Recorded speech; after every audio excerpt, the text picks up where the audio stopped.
Going into this offseason, it felt like a move was brewing in Minnesota because you had Julius Randle, Rudy Gobert, and Nas Reid all under the same roof. You've only got two starting spots for your big men, and both Nas and Randle needed new contracts. So it felt like somebody was going to be leaving the Target Center and going elsewhere. But now, Nas Reid is back, Julius Randle is back, and Rudy Gobert, he is still with the team.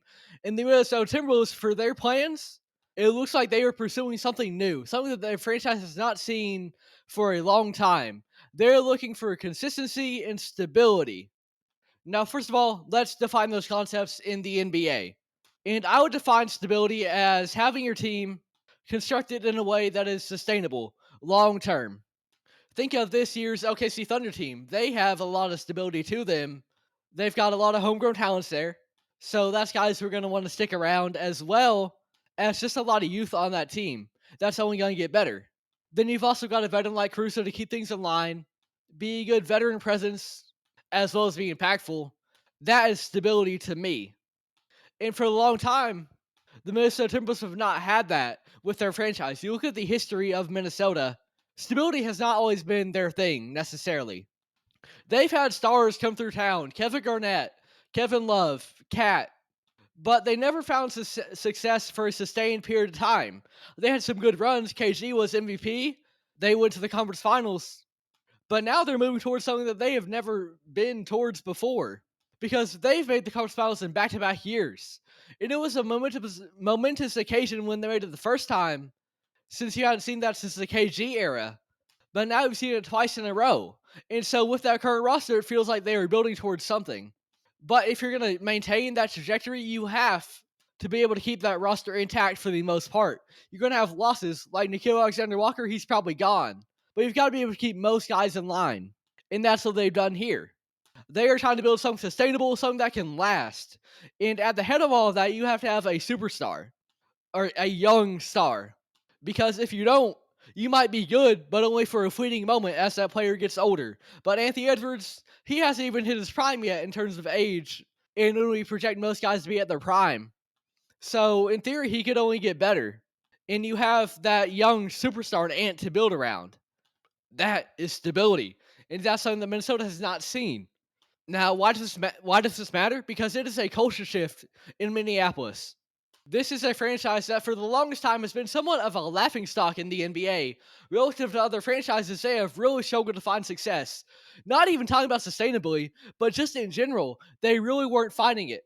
Outside of a couple of bright spots here and there, things did not look pretty for the Timberwolves. But then, that 2020 draft, they brought in Anthony Edwards with the number 1 overall pick. And mind you, at the time, there were people that were questioning his love of the game, his passion for basketball. So even then, it wasn't a solidified, undeniable, perfect selection.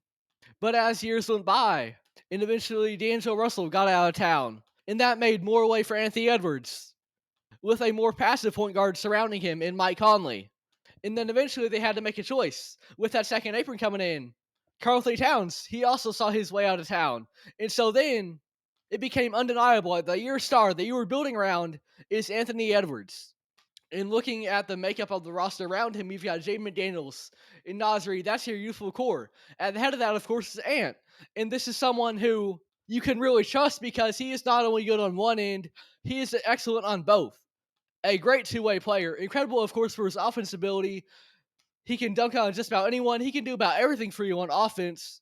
But his defense is really good, too. Especially for a star like him. And then you add in his mentality. As someone who wants to win, who has a deep desire and a deep love for the game of basketball, that's a recipe for success. That's a recipe for a franchise cornerstone. And Minnesota knew that they had that in Ant. And by the time that they traded Cat, it was becoming more and more evident that it was Anthony Edwards' team. And who they got back in that trade was Julius Randle and Dante DiVincenzo. And for Randle in particular, he was kind of seen as a little bit cheaper version of Cat, albeit a little bit less productive, at least from what we had seen in New York. And you didn't know if Julius Randle was going to be there long term, especially thinking forward towards the postseason. What was he going to look like for Randle? Because in the regular season, we had seen this with the Knicks as well. He could do just fine. And there would be moments where his IQ didn't look the best, relative to his talent, but overall he did pretty fine in the regular season. But come the playoffs, he really struggled. And you can't build sustainability with playoff droppers because then you might get your hopes up in the regular season, but then it all comes crashing down in the playoffs on the biggest stage. There is no consistency there. There is no stability there. But Randle, he looked pretty good in the postseason, especially those first two rounds. Looked really, really good, like one of Minnesota's most consistent players. And that's not a word you hear very often around Julius Randle, especially in the playoffs. But he was. And it felt like maybe he just needed this change of scenery. He needed a vocal leader in Ant, and that's not a knock on Brunson whatsoever. But that change of scenery, playing alongside Anthony Edwards, seemed to really help him. He seemed to be bought into the team, doing what was best for him, doing what was best for the team, not him, for them. And so then you make it to the conference finals and you lose to the OKC Thunder. And now Randall doesn't have a great series. Nobody for Minnesota really does. And it feels like, though, now you've got this mountain they've got to overcome in OKC. Because for Minnesota, they had overcome the previous juggernaut of the West in Denver. They constructed a team of Cat and Gobert and Nas Reid and Jay McDaniels that was really tall and able to really get under the skin of the Nuggets. But now you've got a new threat in the West in the Thunder, and they look like they're going to be dominant for years to come. But at the same time, simultaneously, it feels as though Minnesota, you're building towards something with what you have.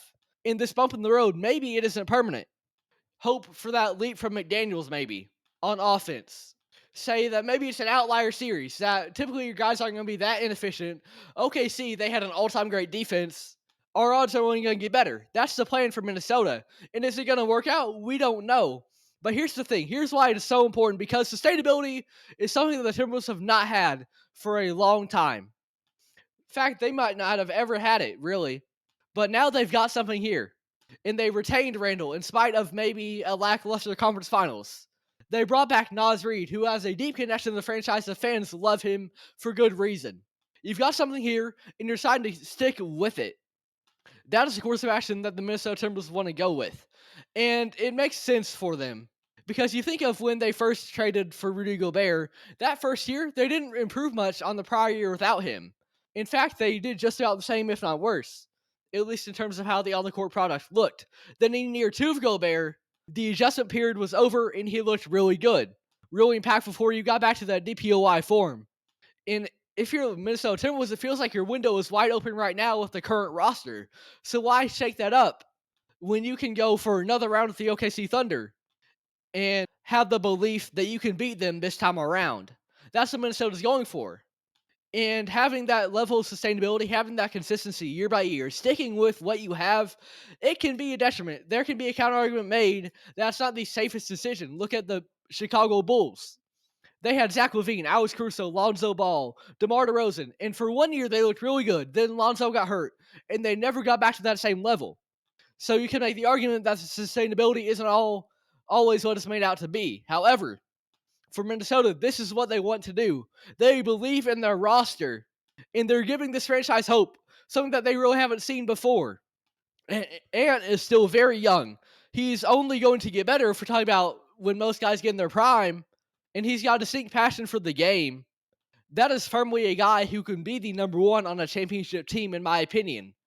And so you like what you've got there. You like what you've got Jay McDaniels. You're hoping he can take another offensive leap, because we still haven't yet seen that. You liked what you saw from Randle almost all year. He looked really good. He looked bought into the Timberwolves with the change of scenery. Rudy Gobert, in year 3 as a Timberwolves, didn't look as good as year 2, but that's still a defensive anchor. He still had some good moments. You've got some young talent, Terrence Shannon Jr.